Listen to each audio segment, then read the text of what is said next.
Bonjour à tous, j'espère que vous allez bien. Je vous retrouve aujourd'hui pour aborder les 5 freins principaux à la réussite. Alors, le premier de ces 5 freins, c'est celui de vos croyances.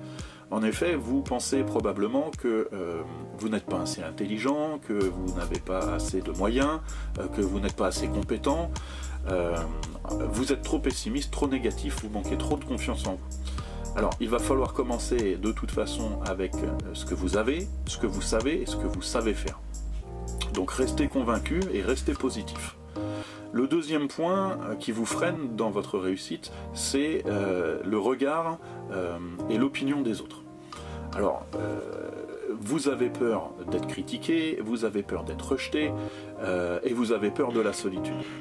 Cependant, il faut bien comprendre que plus vous allez faire de choses et plus vous serez critiqué. Vous serez, comme je l'ai dit dans une précédente vidéo, nécessairement obligé de faire du tri dans vos fréquentations. Vous ne pouvez pas continuer à fréquenter des personnes qui vont vous décourager ou qui risquent de vous tirer vers le bas avec elles. Et pour ce qui est de la solitude, apprivoisez cette solitude qui vous effraie, parce que c'est dans cette solitude que vous aurez des réflexions qui seront génératrices d'idées, créatrices d'idées. Le troisième point, le troisième frein à votre réussite, c'est celui de votre imagination. Alors, autant elle peut être bénéfique lorsqu'il s'agit d'imaginer des idées de business, d'affaires, de mise en place d'objectifs, de buts, etc. Autant elle peut être dévastatrice quand il s'agit d'imaginer les pires scénarios. Vous imaginez souvent l'échec, le rejet, la pauvreté, et malheureusement, plus on y réfléchit, plus on y pense, plus on s'imagine ce genre de choses, et moins on agit. Il faut bien comprendre que l'imagination empêche l'action dans ces cas-là. Donc, encore une fois, restez positif, ne réfléchissez pas trop, ne faites pas n'importe quoi non plus, hein, restez dans des actions mesurées, mais arrêtez de vous torturer l'esprit à imaginer le pire des scénarios. Vous verrez de toute façon que votre subconscient vous orientera le plus souvent dans tout ce qui peut être négatif plutôt que tout ce qui peut être bénéfique. On est beaucoup plus doué pour imaginer les pires choses que les meilleures, hélas. Le quatrième frein à votre réussite, c'est celui de votre impatience. Vous êtes trop impatient, vous voulez tout de suite. Le problème, c'est que un business, une affaire, ça se construit avec du temps et du travail. Il n'y a pas de méthode miracle pour devenir riche du jour au lendemain, et de toute façon, si c'est votre principal objectif, il y a peu de chances pour que vous réussissiez. Il faut bien mesurer que tout ce qui est grande réussite nécessite de gros efforts. Donc sortez-vous de la tête que vous pourrez obtenir de gros gains dans les meilleurs délais, ça ne sera pas possible.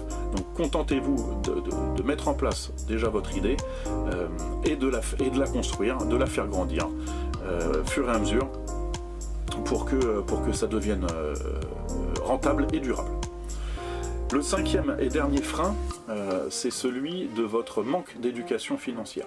Alors, on a tous souffert de ce manque d'éducation financière, puisque depuis tout petit, on a été éduqué et conditionné à être, la plupart du temps, des salariés.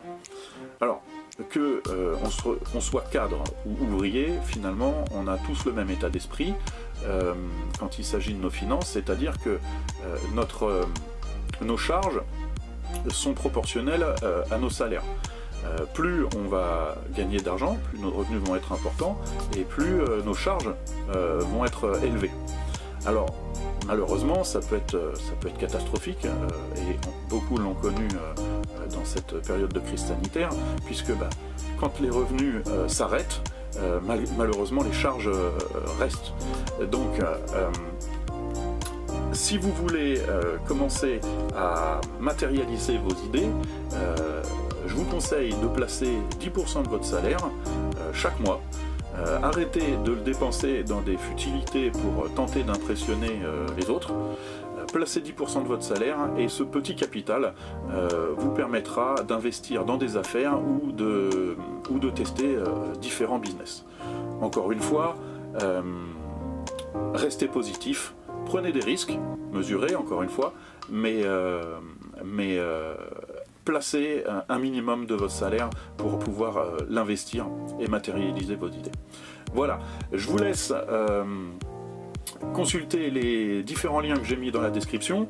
Si cette vidéo vous a plu, je vous invite à la liker, à la partager pour toucher un maximum de monde et pensez à vous abonner pour ne pas louper les prochaines vidéos. A très bientôt.